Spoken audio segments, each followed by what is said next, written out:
Alternativa Sonora.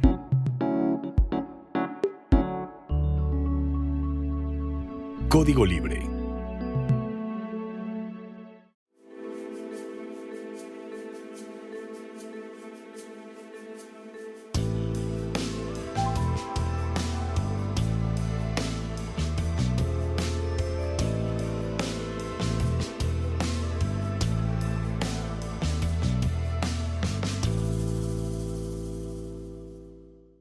¿Qué tal, amigos de Código Libre? Gracias por acompañarnos en una emisión más de Resiliencia en Línea. Amigos de Vida Plataforma, también muchas gracias. Se viene el cierre de 2025, por lo que les deseamos felices fiestas. Vamos a platicar sobre un asunto que tomó relevancia esta última semana. Se anunció la nueva estrategia de seguridad nacional para Estados Unidos de parte de la administración de Donald Trump. ¿Tiene novedades? Vamos a ver. En términos de estrategia geopolítica, yo creo que no. Es lo acostumbrado, Estados Unidos queriendo poner sus condiciones para empezar en América Latina, que lo ve como su espacio vital, y luego con países con los que ha sentido que tiene influencia. Aunque en realidad esta estrategia nacional de seguridad nacional para Estados Unidos, creo yo que es una franca claudicación de Estados Unidos como una hegemonía, una potencia internacional, una hegemonía mundial. Ha dejado de serlo. Me parece que así lo acepta Estados Unidos, la administración de Donald Trump, y dice: no pude competir con China, no pude controlar a Rusia, y entonces mejor déjenme en paz con América Latina y ustedes háganse bolas con el resto del mundo. Y le da una repasada a los europeos que al día de hoy no manifiestan firmeza respecto de Donald Trump. Apenas un anuncio público esta semana, precisamente porque Donald Trump también dijo que los europeos están cada vez peor y que Donald Trump o la administración de Estados Unidos no se va a detener si tiene que intervenir en algunos procesos democráticos de estos países europeos.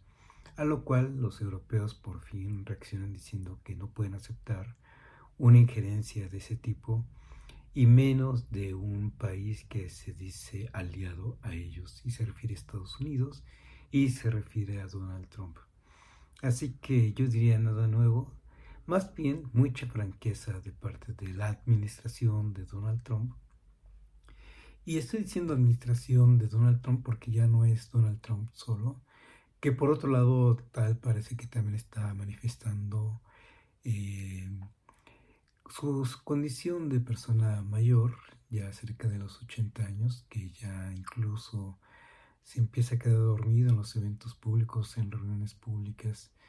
Se ha visto disminuida su salud, así que echa mano de su administración, o bien la administración, la gente cercana a él, como Marco Rubio, aprovechan esa situación para ir poniendo también su propia agenda, la agenda unilateral, que eso también es característico siempre de Estados Unidos y de sus dirigentes, para poner una agenda pública nacional e internacional, pero insisto, en una época en la que Estados Unidos ha dejado de ser la hegemonía y en donde China también tiene que ver. Y vamos a platicarlo. Entonces, en primer lugar, es esta nueva estrategia de seguridad nacional de Estados Unidos. Es una, a fin de cuentas, de facto, aceptar que el mundo ya no es unipolar y que ya es tripolar, por lo menos, entre China, Rusia y Estados Unidos, cada uno con sus estrategias, cada uno con sus aliados, cada uno con sus intereses. Donald Trump, por un lado, también quiso acercarse a Vladimir Putin como una estrategia para dejar solo, un tanto aislado, a China, pero en realidad no le funcionó. ¿Por qué? Porque Vladimir Putin también tiene sus intereses muy definidos, muy claros sobre lo que quiere para Rusia misma.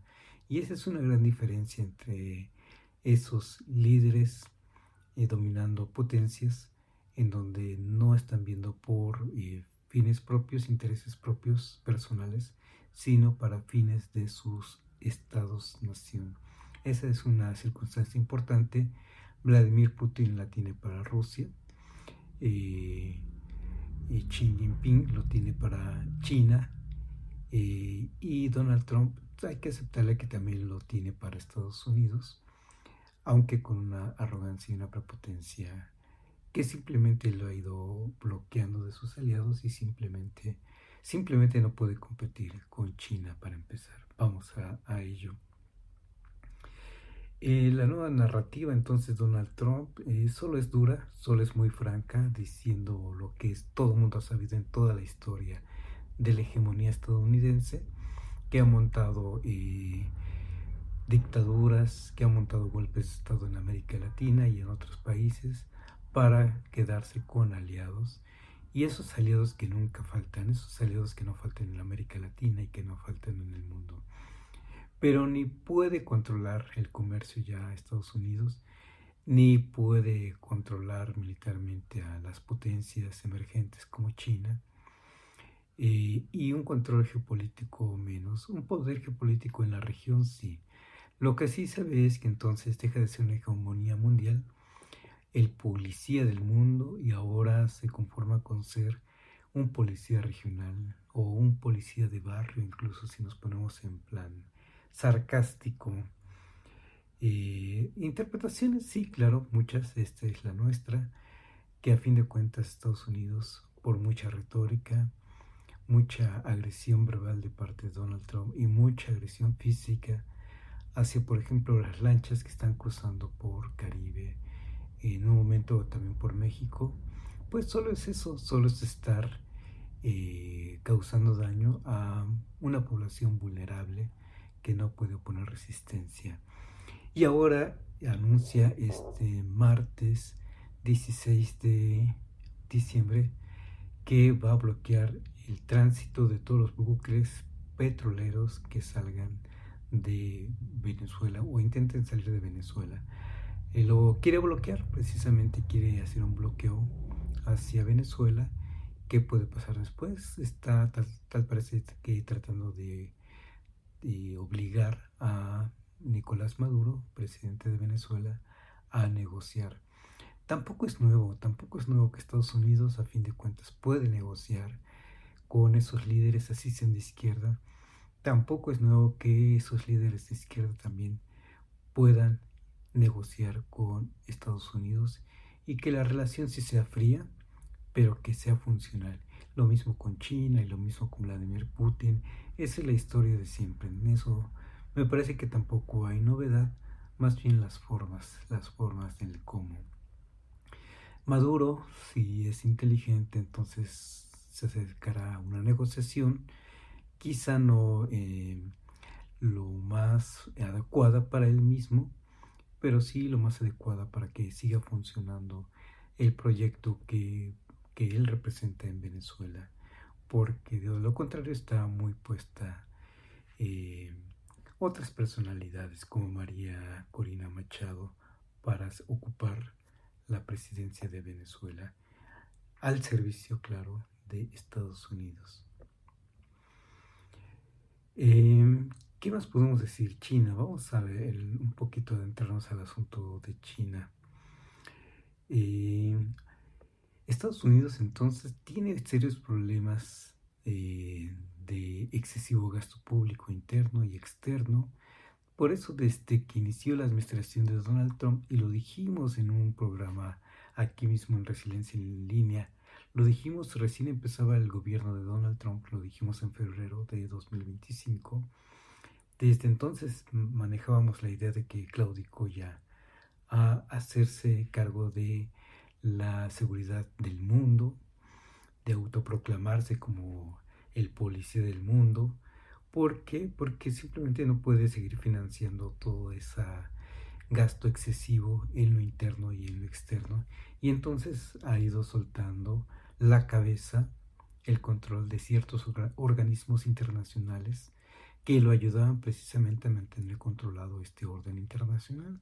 Entonces dejó de financiar, por ejemplo, la USAID, o intenta dejar de financiar de manera preponderante la OTAN, y así está intentando retirarse de ciertos organismos internacionales. ¿Por qué? Pues porque no le alcanzan los recursos y entonces tiene que estar replegándose. Otro elemento de problema económico que tiene Estados Unidos de manera estructural, un problema estructural, es que China tiene captada la mayor emisión de deuda de Estados Unidos. Todos los gobiernos, a través de su banco central o a través de la propia gobierno en turno, recordemos que los bancos centrales son autónomos, no necesariamente en todos, pero sí en su mayoría de esas economías o de esas naciones que se dicen democráticas tienen a su banco central como autónomo. De una u otra manera, estas naciones emiten bonos, y esos bonos, pues, que son deuda, que hace el Tesoro de Estados Unidos: emitir bonos, es decir, emitir deuda. ¿Y quién ha comprado esa deuda? En mucho los han comprado los chinos o lo ha comprado China. China ha adquirido mucha deuda, muchos bonos de Estados Unidos. Es decir, Estados Unidos está muy endeudado con China. Esa deuda le sirve al gobierno de Estados Unidos para financiar precisamente su organización administrativa federal, para estar echando a andar incluso proyectos productivos. Es decir, con dinero prestado. Eso lo hace toda nación. Más o menos es conocido y más o menos es entendible y esperable que las naciones se endeudan. México también está endeudado. Y bueno, no es el tema, pero todas las naciones emiten deuda. Todas las naciones desde sus gobiernos emiten deuda. Estados Unidos no ha sido la excepción. Sabemos también, ya es muy sabido, que Estados Unidos tiene una gran cantidad de deuda emitida en bonos, entre otros instrumentos de emisión de deuda, y China ha comprado mucha cantidad de esa deuda. ¿Y qué puede pasar? ¿Qué puede pasar? Que China de repente, en esta guerra comercial y en estas tensiones diplomáticas, se deshaga de esa deuda. ¿Qué puede pasar? Pueden pasar cosas. Desde luego estamos en el terreno del qué puede pasar. Yo me enfocaré en dos.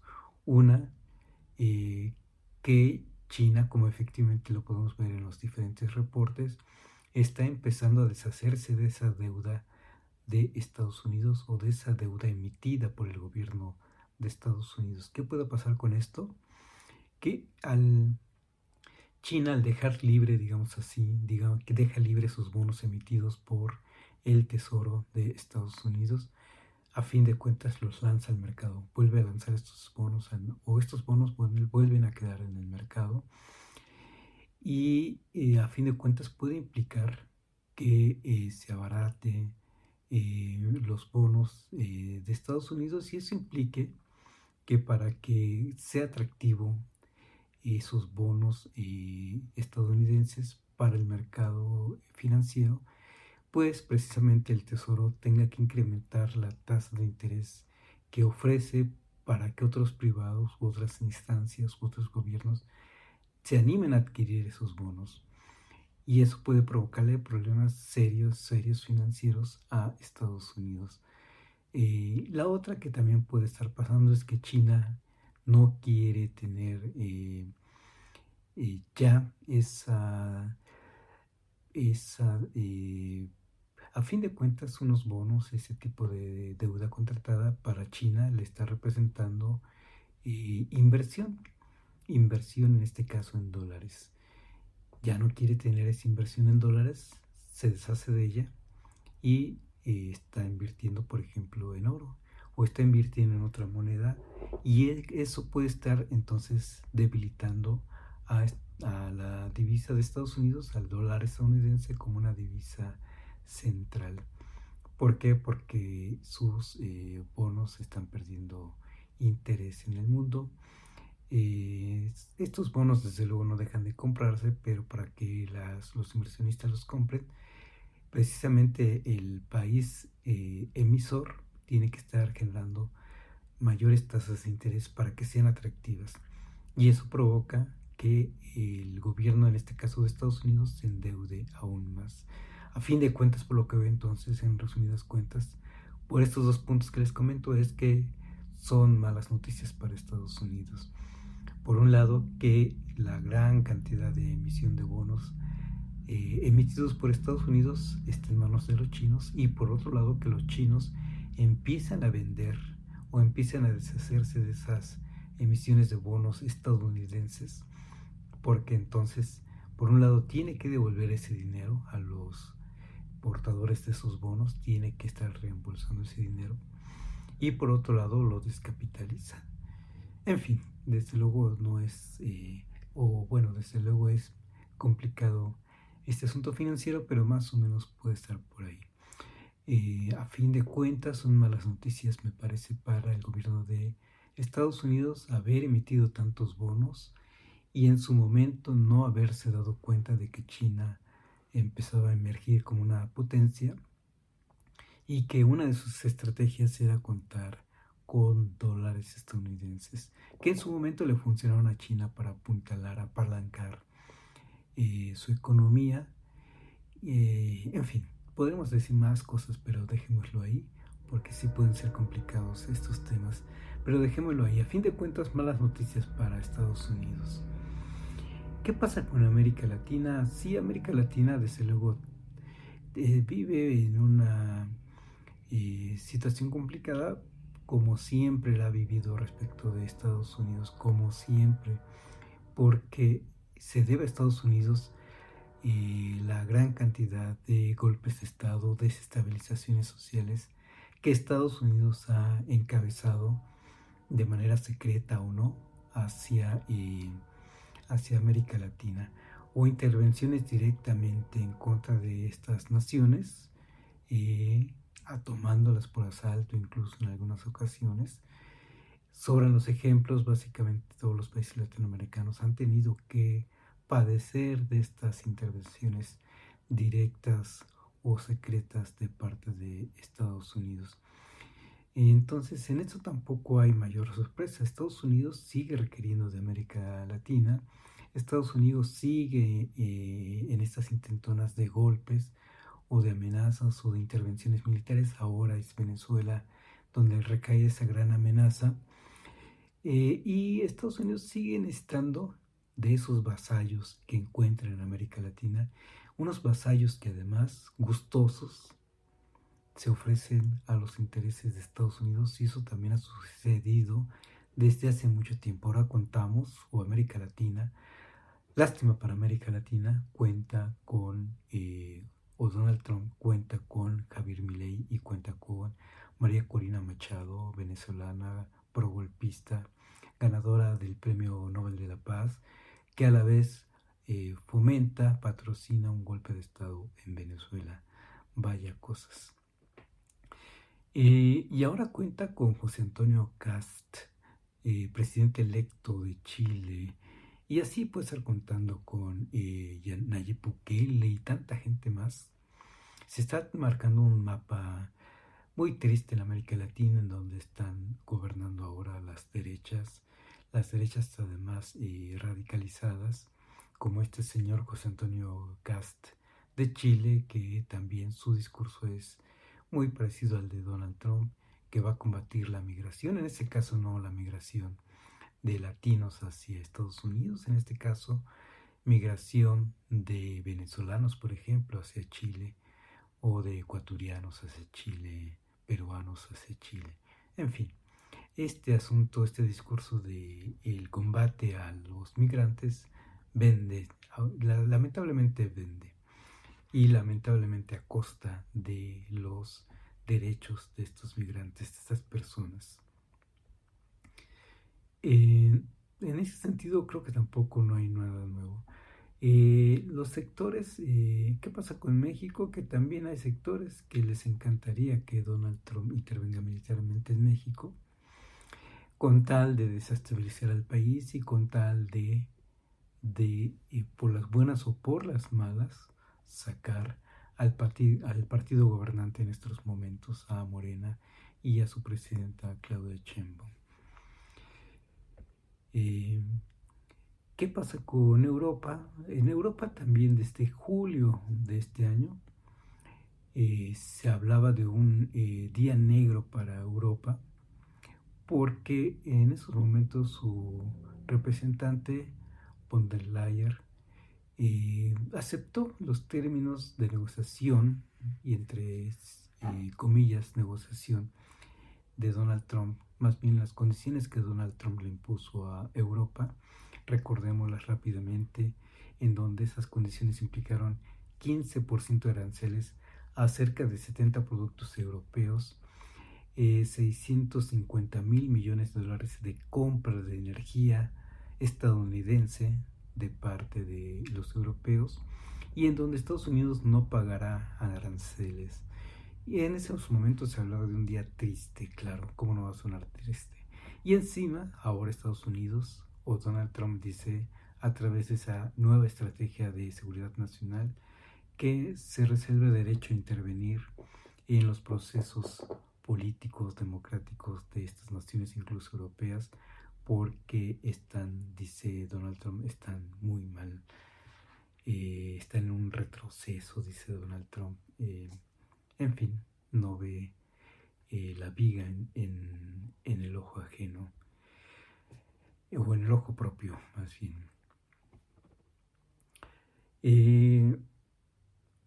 También dijimos en el mes de julio, si esto implica un futuro negro para Europa, ¿cuándo se determinó el futuro de Europa? No fue en estos momentos, fue hace mucho tiempo atrás, por lo menos desde finalizada la Segunda Guerra Mundial.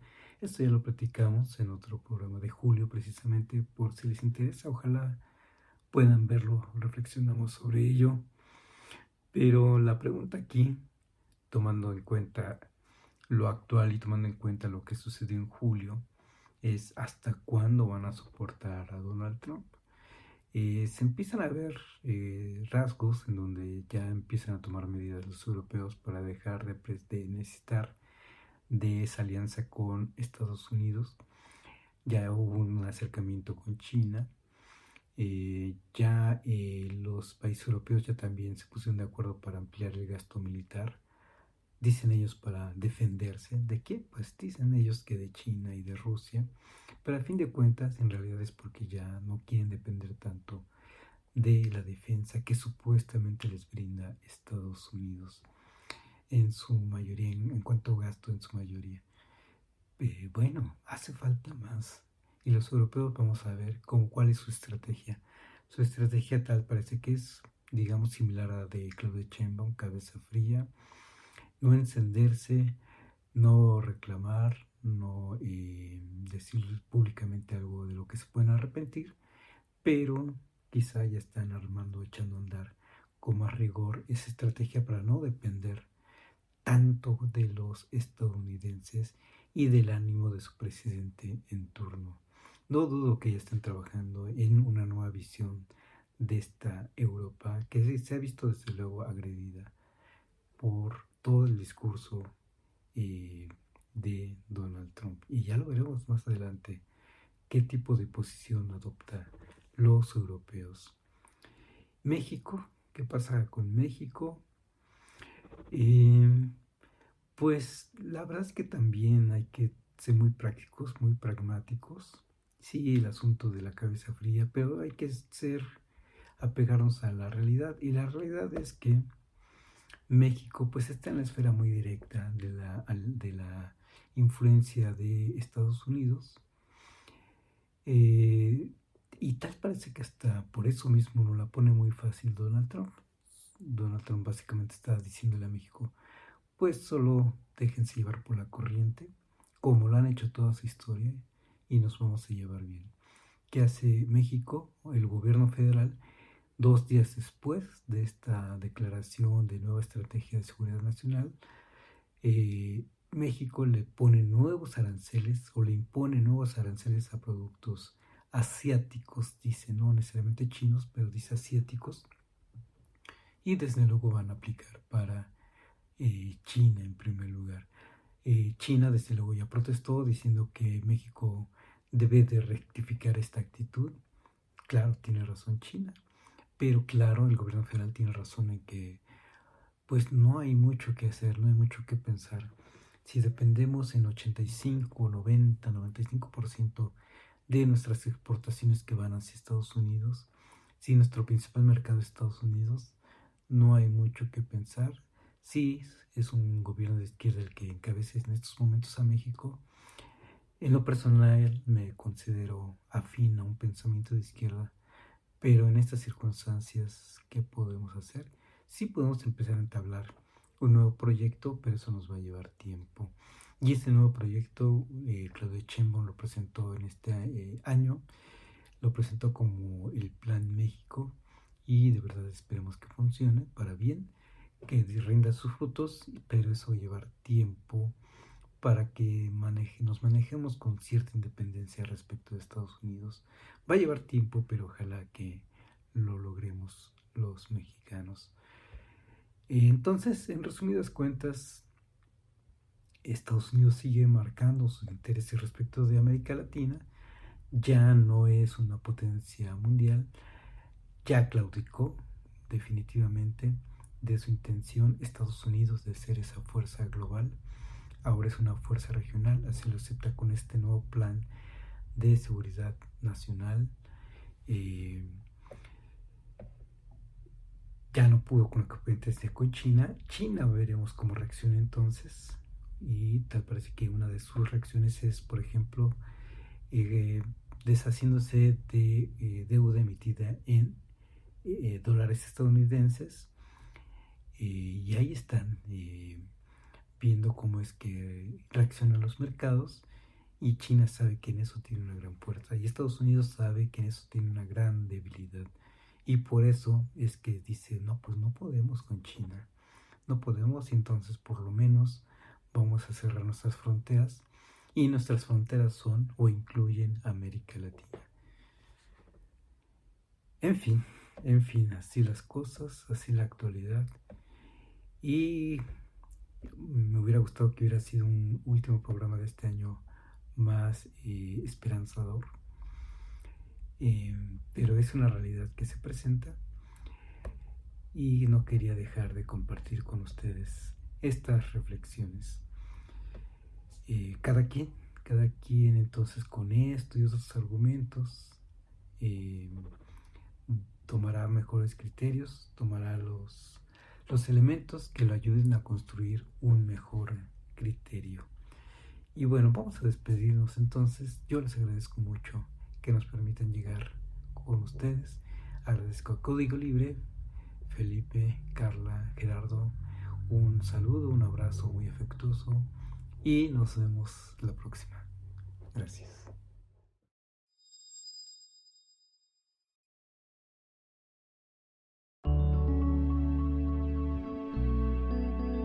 Código Libre.